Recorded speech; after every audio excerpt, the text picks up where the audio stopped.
Les invités se succèdent aujourd'hui à Musimac. Maintenant, on va s'entretenir avec Giorgia Fumanti. Fumanti, bienvenue à l'émission. Merci. Et là, je suis content que tu sois là parce que tu vas finalement présenter des concerts au Québec parce que j'ai vu que la Chine, Taïwan et bien sûr l'Italie, où tu as donné plusieurs concerts, mais maintenant, on va rester dans ton nouveau pays, au Québec. Oui, enfin, ça fait 10 ans que je suis arrivée au Québec. Enfin, j'ai voyagé beaucoup, oui. l'Asie, les États-Unis, mais j'ai ma maison principale ici. J'adore ici. Enfin, je ne vais pas avoir de décalage horaire pour chanter. Oui, c'est ça. Et ce sera le 19 avril, c'est très bientôt, à la Place des Arts. Oui. Pourquoi la troisième fois que tu vas jouer à la Place des oui, Arts? C'est la troisième fois, mais c'est ma première fois dans le sens que je travaille avec Geneviève Dorion-Coupal cette fois. Oui, chorégraphe bien connue. Oui, et j'ai beaucoup de désir pour que ça va être tellement beau au niveau musical et visuel. Alors c'est pour ton album Elysium que tu as lancé au mois de mai l'année dernière. Et là, j'ai appris quelque chose. Je suis allé faire quelques recherches. Elysium, c'est l'endroit où les âmes des héros se retrouvent. Oui, qu'est-ce que ça représentait pour toi? C'était l'endroit où les âmes des héros allaient dans les années de l'ancienne Grèce. Oui. Maintenant, c'est un état d'esprit, un état où on est dans le total bonheur, où on a le paradis à l'intérieur de nous. Alors, bien sûr, quand je chante, pour moi, c'est toute une expérience de paradis et je le partage avec mon public. C'est mon 5e album. Oui. Et je suis bien heureuse. On parlait tout à l'heure que tu t'es promené beaucoup, la Chine, Taïwan et l'Italie. J'ai visionné un reportage et tu disais qu'à chaque fois que tu vas jouer dans un pays, tu rapportes toujours un article qui va dans ta maison. Oui. Un souvenir de voyage, un souvenir de spectacle. Cette maison qu'on a dans les Laurentides, dans la magie des Laurentides, elle est remplie des images de l'Inde, de la Chine, de tous les pays que je suis allée. Alors, c'est un mélange de tout. C'est un mélange comme ma musique, c'est un mélange de tout. Ça veut donc dire que tu as un peu de temps pour être touriste quand tu es en tournée? Pas beaucoup, mais en même temps, dans les aéroports, au moins, je cherche d'acheter quelque chose.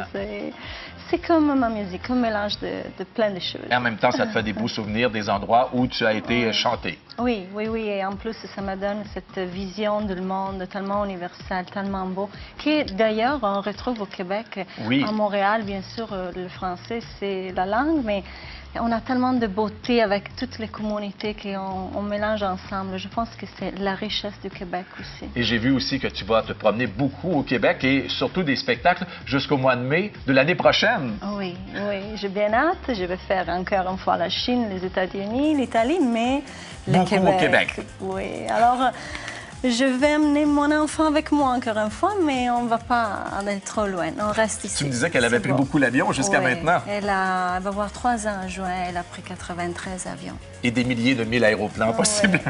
Mais au moins, maman, elle est toujours avec elle. Alors, exactement. J'ai fait la diva sur scène, mais je suis la maman. La diva sur scène et la maman avec la petite. D'ailleurs, sur ton album, tu refais Endless Love, la fameuse chanson de Lionel Richie et Diana Ross. Et on dirait que tu l'as adoptée pour mère-fille, parce que c'est ta fille qu'on entend un peu pleurer au début, qu'on entend les balbutiements. Elle riait. Oui, elle avait 4 mois. J'ai conçu cet album. Je suis la réalisateur de mon 5e album. Oui.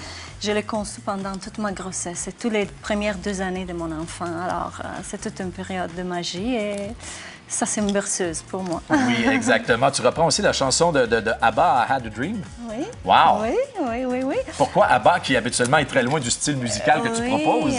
Pourquoi les mots sont tellement beaux? Oui. Il dit tout le temps, je crois dans les anges, dans chaque chose qu'il m'arrive, il y a quelque chose de beau. Alors, les mots sont très puissants. En plus, je chante tout ce qui ça me touche. Je suis née avec une voix classique. Je n'ai pas vraiment travaillé pour l'avoir comme ça. Maintenant, je l'utilise avec une grande liberté. Voilà. Et j'ai chanté dans Michael Bolton, à José Carreras. Je passe partout, dans les classiques purs, à les purs pop. Et ça me fait du bien. Et tu as même un duo virtuel avec Pavarotti. Comment c'est arrivé? Oui, ça, c'est un beau cadeau. C'est le premier duo virtuel après la mort de le grand Luciano Pavarotti. Et c'était un cadeau que j'ai reçu de la compagnie des disques. Et c'est beau, pourquoi? C'est une chanson grandiose que je peux chanter avec une grandiose voix. Voilà. Merci infiniment de votre visite. 19 avril, on vous voit à la Place des Arts. Et de toute façon, sur votre site Internet, on a toutes les dates jusqu'au mois de mai l'année prochaine. Et comme on le disait, vous allez visiter le Québec beaucoup dans les prochains mois. Merci beaucoup. Puis on se laisse avec votre duo virtuel. Merci.